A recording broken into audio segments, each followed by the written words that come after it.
Dutchess. Hey. Dutchess.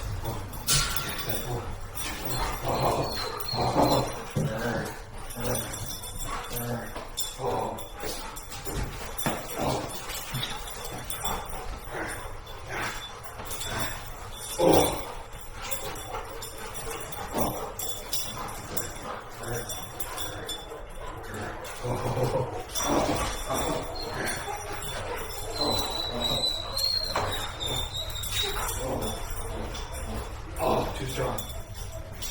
Strong girl. Yeah.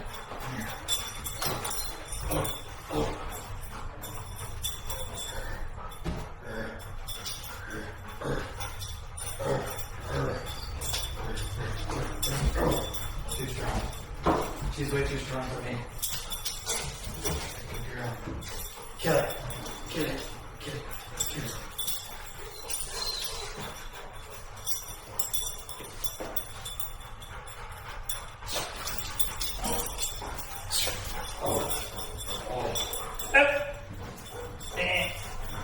Out.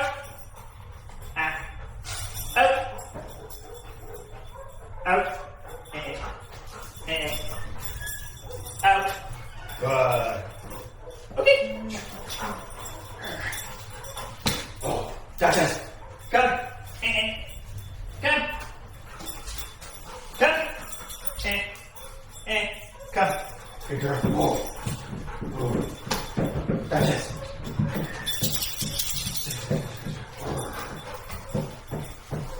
Dutchess, come. Come. Come. Come.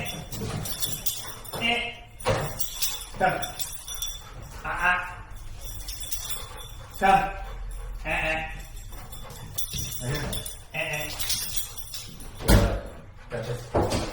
Dutchess, come. Good girl. Come. Sit. Dutchess. Sit. Dutchess, sit.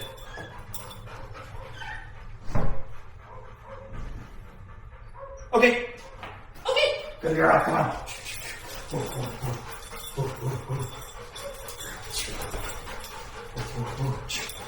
Oh. Come on. She has a thing with food. She'll be sort of started from other dogs, especially. Dutchess. Come here. Come. Good.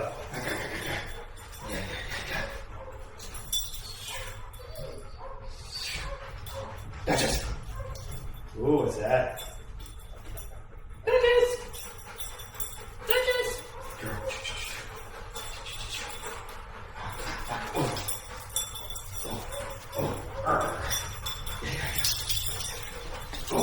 Oh. Good girl, come on. Dutchess.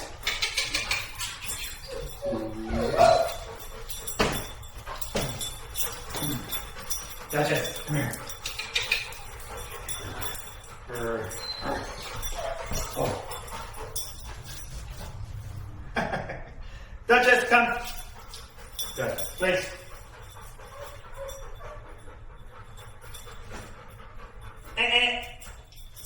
Please.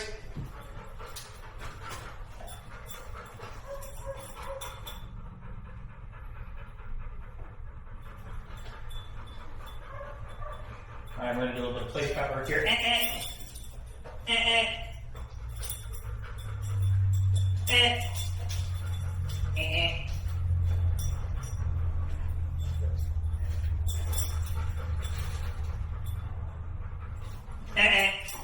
Place.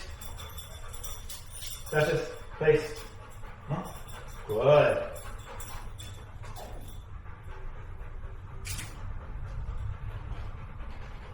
Snapping and stopping and doing all those types of things. Now, if you're in the dog world, those behaviors are actually kind of endearing and fun to play with. But we're going to get to that, because that's not how the behaviors are. So the owner immediately gets in touch with the breeder. Says, hey, concerned about these things, we've seen these behaviors before, just intelligent discourse, the breeder gets back on. Hey, this is concerning. And you should hire a dog trainer, but not just Don't say it. You can't just go hire a breeder. You need to hire a behavioral expert. Okay, get that. This is actually, I have to laugh. it's something that's going to keep you from going insane. But if you catch the reference there, unfortunately, the owners get on the internet. They look up behavioral modification trainers, and they have the absolutely catastrophic, cosmic catastrophe after them, and they run to a particular trainer named Angier K9 or Angier. So a lot of people are going to be doing the handstand backflips right now. I'm cheering because I have a little bit of that. Yeah, I'm trying not to make it personal. I will say this out of the way. I think that she's a sick, demented person. And I've always known what she's been doing to these dogs, doing to these people, but now I have an actual first-hand account, and it's incontrovertible. Like, we actually just had a test. I literally, I went to the scene of the crime. I have the evidence. And so anyway, you've got the 6-month-old puppy that's getting kind of agitated around objects with your other dogs. They get in contact with someone that they see on the internet as a new following, and she introduces herself as a behavioral expert. And the client actually, to me, when we were covering a series of events, they remarked that they felt relieved that such a high-powered, talented pro was so close to them, because she was actually using the same nearby time. So if you know, you know, but we're going to be getting into exactly what happened, and I just got to make sure I get as many of the details as possible. Again, I'm going to like. Hello, doctor. So they hire Gia. She does in-home lessons with them, right? Let's. So this is when Dutchess, about no. 6 months old. Come on, please. Okay, just a second. Dog training. Okay. All right. So these notes and these guidelines and steps and protocols and training techniques were compiled over the course of the 10 private lessons that Gia had with this 6-month-old puppy. Yeah, when you put that, this is what she was having to do. This is her evaluation. This is her general training. Because around the time that they had her come by shortly before, they actually sent her, and I'll include some of this footage in the pre-training footage showing you guys what the dog is there. The pattern of the time just goes in the argument with objects and food, with people now. This is starting to become a thing that's a little bit of a concern. I shouldn't say a little bit of a concern, but the dog thing obviously is very natural. Just like, don't let her have a bar around with the dog. But now she's at the point that you're going to see she's picking up inanimate objects and kind of challenging, like, you know, try to take this from me. Again, I would say for a real dog trainer that actually likes dogs, we look at those behaviors and we go, that's kind of fun. We can play with possession. Possession does not have to be a bad thing. What you are going to see from Gia and this whole cohort of canine psychiatrists and behaviorists, they all treat possession, a very natural dog inclination, as just this objectively bad and scary thing that we need to sort of like dance around. Instead of directly interacting with it head on, gamifying it, and putting rules that, well, you're going to see what I mean. So, just to read some of these notes as to what happened with this genius thinking canine, how is she going to contend? Surely, a behavioral expert, this is just an ace in the hole, right? It's a 6-month-old doodle that's doing tiny little things that she likes to hold on to. I'm sure that this is going to work out great. General, use food as training motivation. Don't feed her from the bowl. Use it as treats and training sessions. So cool, we're going to make her work for her food. That's awesome. The dog jumps on you. Don't use your hands to your down, turn your body away. So this is all just kind of like vanilla, nothing egregious. I think I don't like this. Not too bad. Emergency situations. So just immediately we're going to start soon, right? And this is one of my major issues with horse radiology. In scenarios where it's just objectively factual that people and dogs are physically at risk, their contingencies and their plans for these high-risk situations where people and dogs can be harmed are lacking and are basically based around luck and chance. So the emergency situation that they're in reference to here is very much on the table with this dog. If she picks up and guards or possesses a toxic item, she's something that's covered in pesticides, she's eating plastic, or something that is going to affect her stomach, she's going to poison. Like, this is the dog's ability to live and be healthy are at jeopardy with these particular behaviors. So of course we must be preparing for these moments with the utmost sincerity and severity and just thoughtful approaches, right? So what we've got, if she picks up something toxic, is to try to distract her with a very high value item. That's contingency one. That's what we're going to do. Got a 6-month-old puppy that's picking up an animate object and won't drop down. Yeah, by the way, if your dual puppy tries eating a battery, just go like run into the kitchen, make like a ham sandwich or something, and hope that she drops it. This is something that you're going to see in pre-training footage as the dog gets older and the behaviors get worse under Gia's tutelage, that it wasn't always about the value of the item. The dog just likes possession. It's kind of very dog-like thing, but I'm kind of bouncing all over the place. This video is going to sound that. How about we just teach the dog a non-negotiable out and leave it that carry penalties for non-compliance? That is just brain dead, obvious, if you want the most reliable chance at an intervention that will save your puppy's life. Would you rather be in the camp where you are teaching the dog obedience and getting compliance in these scenarios with clear penalties for non-compliance, or would you rather be in the cotton candy fairyland where we just kind of hope the dog spits out the, I don't know, puppy chicken wing bone before she chokes to death on it because we wave it back across. So that's the type of shit that we're doing. This is a behavioral expert. And then the only other emergency situation you can see is hydrogen peroxide mixed with ice cream or yogurt to make her throw up. Great. So I mentioned leave it. Now we're getting into more of like supposedly the training. Okay. And I should preface this by saying that Gia was the sole custodian of this dog's training behavior for 6 months. 10 private lessons over 6 months. They started sort of like a quick pace of we started spacing them out and eventually just kind of spaced them out so hard they just figured they would stop doing it for reasons you're going to see. That was shit on So course. big. Like she just lots of muscles. so leavings. Oh cool. We're gonna start. This is a really important one. This is the first note we have. We're gonna talk about this session one. I mean, yeah. I want to teach leavings. It's just so crucial with the dog. And she's that is beginning to show potentially problematic possessive behaviors. This is what we're gonna do. We're going to create a trap with bait. So a plate with treats on it. Oh, that dude doesn't With Hallie on this, you're going to let her go towards the trap. I thought he was a Legend of Zelda Wind Waker statue. Crucial. Oh, he's like that. But just out of reach because of least You gotta listen to this. in scenarios where it's just objectively factual that people and dogs are things I don't like this. No, not do that.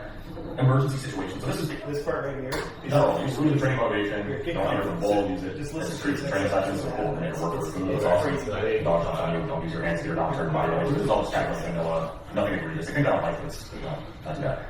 Emergency situations. So this is immediately we're going to start stupid, right? And this is one of my major issues with the force-free ideology. In scenarios where it's just objectively factual that people and dogs are physically at risk, their contingencies and their plans for these high-risk situations where people and dogs can be harmed are laughable and are basically based around luck and chance. So the emergency situation that they're in reference to here is very much on the table with this dog. If she picks up and guards or possesses a toxic item, I don't know, something that's covered in pesticide, or if she's eating plastic, or something that it's going to obstruct her stomach, she's going to be poisoned. Like, this is the dog's ability to live and be healthy are at jeopardy with these particular behaviors. So, of course, we must be preparing for these moments with the utmost sincerity and severity and just thoughtful approaches, right? So what we've got, if she picks up something toxic, is to try to distract her with a very high-value item. That's contingency one. That's what we're going to do. You've got a 6-month-old puppy that's picking up inanimate objects and won't drop down. Yeah, by the way, if your dual puppy tries eating a battery, just go run into the kitchen, make like an egg sandwich or something, and hope that she drops it. This is something I'm going to see in pre-training footage. The behaviors get worse under That's the just tutelage. chick's nuts, bro. That's what the It wasn't always That's about the what value the behind trainer dogs. told her to do. Like, actually, your dog. Yeah. dog actually eating batteries. This is toxic items. That is the emergency plan. Is go get a high value item and try to distract the dog away from the toxic item. Can't see my eyes right now. What is going I'm on? definitely disappointed. Oh my god! I'm not mad. because I'm like, just disappointed. he talked about it in the beginning.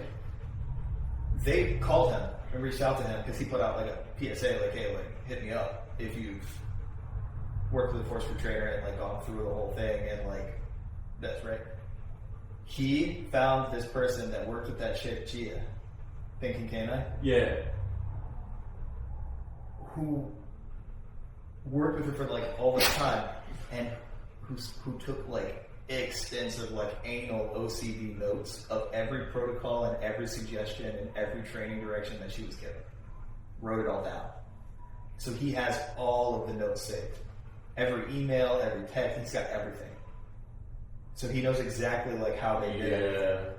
And so he's going over it. Oh, that's the worst thing that could happen with that chick. How about I just teach the dog a non-negotiable out and leave it that carry penalties for non-compliance? That is just brain dead, obvious, if you want the most reliable chance at an intervention that will save your puppy's life. Would you rather be in a camp where you are teaching the dog obedience and getting compliance in these scenarios with clear penalties for non-compliance, or would you rather be in the cotton candy fairyland where we just kind of hope that the dog spits out the, I don't know, puppy chicken wing bone before she chokes to death on it? Wave it back across. So that's the type of shit that we're dealing with. We wave a bag of pretzels. And the only other emergency situation you can see is hydrogen peroxide mixed with ice cream or yogurt to make it throw up. Great. So, okay, I mentioned leave it. Now we're getting into more of like supposedly the training. And I should preface this by saying that Training. was the sole. This does not count as training. That's if the high value treat fails, if the high value item fails, and the dog successfully consumes it because you didn't stop the dog from doing it. Then you should give it hydrogen peroxide mixed with ice cream or yogurt so the dog. You know what the problem with that is? Just stop the dog from eating it. Just tell it out, and that's it. Barely counts as management. Barely. It's bad. Man. That's like if you were like, hey, we want to rehabilitate this criminal because he has this thing where he like freaking like rips people's faces off and then like just gets excited to murder. Let's give him money. And you're like, you know what we should do? Every time he's about to kill somebody, we're gonna distract him with like $100. something he really thinks is cool, like $1,000 or something, and that'll just fix the problem. Maybe he really likes Star Wars. You're gonna be like, you want to watch a Star Wars movie? Yeah, like, that's like her. Yeah. That's like if your kid's about to run out into the road, like your 3-year-old's about to run, like, hey, and instead of like screaming like no and like grabbing him, you're just like, hey, want a toy? Yeah, I'm watching your game. That's terrible. Months like they started sort of like in a quick cadence. Like, it is the worst thing I've ever heard. It's bad. To fix a problem, it's don't make a hand sandwich. Way back across. So that's the type of shit that we're dealing with here. This is a behavioral expert. We should take time. And then the only other emergency situation you can see is hydrogen peroxide mixed with ice cream or yogurt to make us grow. Great. So I mentioned now we're getting into more of like supposed nutrition. I should preface this by saying that Gia was the sole custodian of this dog's training behavior for 6 months. They had 10 private lessons over 6 months. They started sort of like in a quick cadence, like week to week, started spacing them out, and eventually just kind of spaced them out so far they just figured they would stop doing it for reasons you're going to see because that really shit fucking works. I'm going to dig on myself. So lead-ins. Oh, cool. We're going to start. This is a really important one. This is the first note they have on it. Maybe they talk about this session one. How we're going to teach lead-ins. It's just so crucial with a dog that is beginning to show potentially problematic possessive behaviors. This is what we're going to do. We're going to create a trap with bait. I've never seen him laugh. He says really funny stuff. With Allie, you're going to let her go towards the trap. What are they talking about? We're crucial with a dog that is beginning to show potentially problematic possessive behaviors. This is what we're going to do. We're going to create a trap with bait. So a plate with treats on it. With Allie on a leash, you're going to let her go towards the trap, but just out of reach because the leash is going to hold her back, and you're going to stand there while she tries to get to the trap. And then when she finally realizes she can't get there, she's going to get bored and look away, and that's where you're going to mark and reward the treat. Because that's what resource guarding is. It's you fix it by making it boring. Yeah, that's how you fix it. Not by You hold them back from the thing they want. You make a really huge thing they want, and then you let them get almost all the way to it, but you don't let them get it, and you give them no information. Do you know what that fixes? And then once they give up, you give them a treat. You know how confusing that is to a dog? The level of confusion there is insane. What? But also that exit accomplishes not much of anything. I'm trying to think about what's the behavioral logic at use there. What's the attempt? What's their I mean, so the idea, I guess, is like maybe they're thinking like because they're talking about like resource guarding, right? That's what the problem. Yeah, was. the dog was so just like, possessing. Well, the dog at that point it doesn't even sound like it was like severe resource guarding. It sounds like possession. Like just like they wanted like to. It was like really minor resource guarding. I mean, was it like just like growling, or was it like probably bite, or just growl? Maybe both, but not anything. It's a 6-month-old mini golden. So it's probably like you just tell it to knock it off. Yeah, like that's all that should happen. But and then like teach it to play tough. Right, but you can't just say knock it off because according to the forestry thing. Yeah, well, yeah. So they're setting. So maybe the idea is like we'll create like a. Maybe the idea, but then they're not like conditioning. Maybe that's what they're thinking. Like, oh, if you condition it like every time. Okay, so they're marking. But what are they marking with? Are they marking the moment they give up? When you give, and then they give them a different food source. Which are, I mean, I think I get the, I understand. Like, I'm not agreeing with it, but I understand the idea. Yeah. The problem with that is when they get bored and you give them a treat, you just teach them that like if you.